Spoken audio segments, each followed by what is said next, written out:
దేశంలో ఏ ముఖ్యమంత్రికి సాధ్యం కాని రికార్డ్ ఆయన సొంతం. ఒక టర్మ్ కాదు, రెండు టర్మ్స్ కాదు, ఏకంగా 5 టర్మ్ సీఎంగా పనిచేసి చరిత్ర సృష్టించారు. ఆ రికార్డును ఇంతవరకు ఎవ్వరూ బ్రేక్ చేయలేకపోయారు. 40 ఏళ్లు గ్యాప్ లేకుండా ఎమ్మెల్యేగా పనిచేశారు. అంతటి మహానాయకుడు ఇప్పుడు ఘోర అవమానం చవిచూశాడు. పోటీ చేసిన 2 చోట్ల దారుణంగా ఓడిపోయారు. ఆయన పార్టీ అడ్రస్ కూడా దాదాపు గల్లంతైంది. నచ్చితే అందలమెక్కించే ప్రజలు, నచ్చకపోతే పాతాళానికి తొక్కిపాడేస్తారని చెప్పడానికి ఆయనే నిదర్శనం. ఆయన పేరు పవన్ కుమార్ చామ్లింగ్. దేశంలో అత్యధిక కాలం సీఎంగా పనిచేసిన రికార్డును సొంతం చేసుకున్న చామ్లింగ్ తాజా సిక్కిం అసెంబ్లీ ఎన్నికల్లో దారుణంగా మట్టికరిచారు. ఎంపీ ఎన్నికలతో పాటు సిక్కిం, అరుణాచల్, ఏపీ, ఒడిశా అసెంబ్లీలకు కూడా ఎన్నికలు జరిగాయి. సిక్కిం, అరుణాచల్ ఫలితాలు ఈ రోజు వెలువడ్డాయి. అరుణాచల్లో బీజేపీ విజయ దుమ్దుమి మోగించగా, సిక్కింలో అధికార సిక్కిం క్రాంతికారి మోర్చా ఎస్కేఎం దుమ్ము రేపింది. రాష్ట్ర అసెంబ్లీలో మొత్తం 32 స్థానాలు ఉండగా 31 స్థానాలు ఒంటి చేత్తో గెలుచుకుంది. Pawan Kumar Chamling party Sikkim Democratic Front SDF ఒకే ఒక్క స్థానానికి పరిమితమైంది. 30 ఏళ్ల చరిత్ర ఉన్న ఎస్డీఎఫ్ ఇంత దారుణంగా ఓడిపోవడం ఇదే తొలిసారి. చామ్లింగ్ పోటీ చేసిన నామ్చేబుంగ్, పోక్లా, కామ్రాంగ్ నియోజకవర్గాల్లో చుక్కెదురైంది.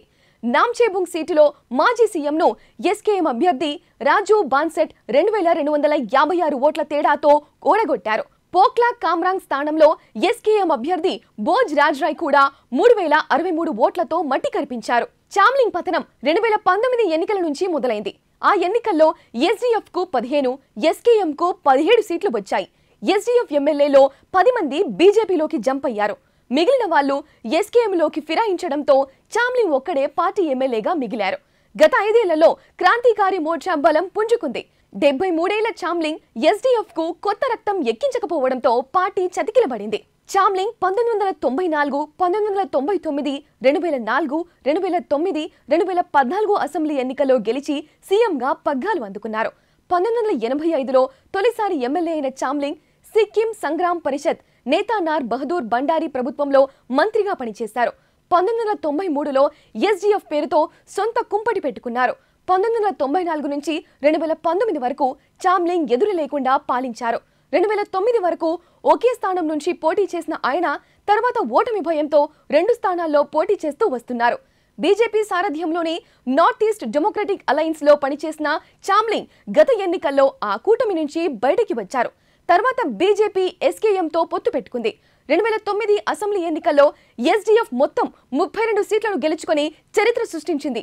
2004 ఎన్నికల్లో 31 సీట్లను కైవసం చేసుకోగా 20 ఏళ్లు గడిచాక ఫలితం తారుమారైంది. దక్షిణ సిక్కింలో నేపాలీ దంపతులకు జన్మించిన చామ్లింగ్ నేపాలీ భాషలో చక్కని కవిత్వం రాస్తుంటారు.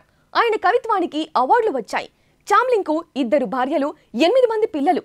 చామ్లింగ్ పై అవినీతి ఆరోపణలు ఉన్నా ప్రజలు పెద్దగా పట్టించుకోకుండా పట్టం కట్టారు. ఎస్డీఎఫ్ నుంచి పొలిటికల్ కెరియర్ ప్రారంభించిన ప్రస్తుత ముఖ్యమంత్రి ప్రేమ్ సింగ్ తమాంగ్ 2013లో ఎస్కేఎం పార్టీ స్థాపించారు. ఎన్నికల్లో ఓటమి అన్నదే ఎరుగని చామ్లింగ్ తాజా పోరులో 2 చోట్ల ఓడిపోవడంతో ఆయన శకం ముగిసినట్లే.